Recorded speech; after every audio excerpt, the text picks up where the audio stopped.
各位观众朋友，大家好，我是金大罐子的杨淑玉哦。那很高兴呢，今天有机会在这边跟大家聊聊天哦。那把灯关上这首歌是去年的我们客委会办的一个比赛，潮客乐的比赛，然后得了首奖。这首歌本来在写的是关于感情状态的一种结束，然后重新开始的一个心境的歌曲。那这次呢，因为有机会呢，可以把这首歌拿来做明天一起去乐园的片头，所以呢，我们有把这个歌词呢做一些比较符合这个片中的一个精神的方向去做了改编。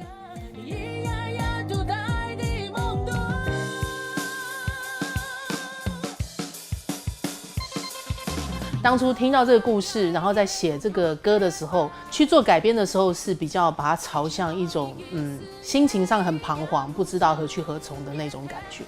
去把灯关上做一些许的改编，这样。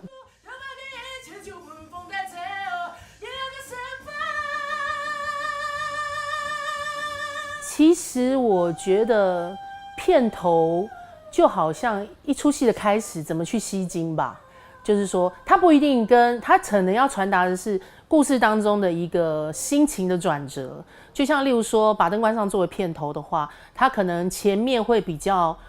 慢一点的铺陈，到后来可能大家就哇事件爆发了或者怎么样，大家心情上会有冲突，它就会有高潮迭起这样子。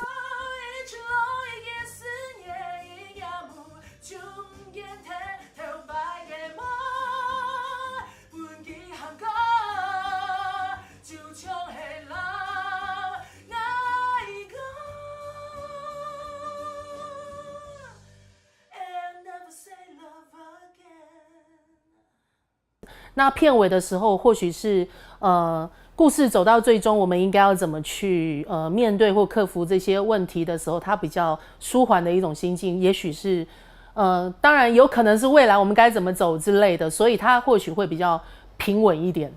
当然曲风上我们可能就会稍微抒情一些啦。对啊，因为片头可能大家已经激昂过了，片尾就是让大家的心情慢慢的沉淀下来。那藉由也许片尾的音乐，我们可以去好好的反思一下，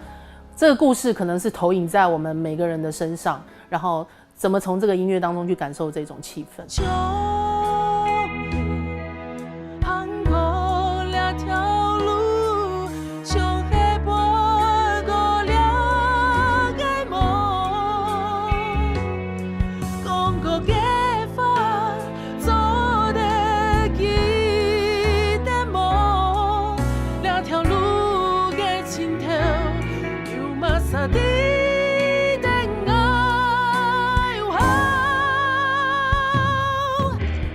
各位观众朋友，大家一定要记得收看《明天一起去乐园》，这是一出非常优质的，也探讨到我们现在的社会现象还有心理层面的一出戏哦。看完保证大家会收获满满。那重点是呢，片头跟片尾都是我们金大罐子的创作哟，所以一定要记得收看这出戏。谢谢大家。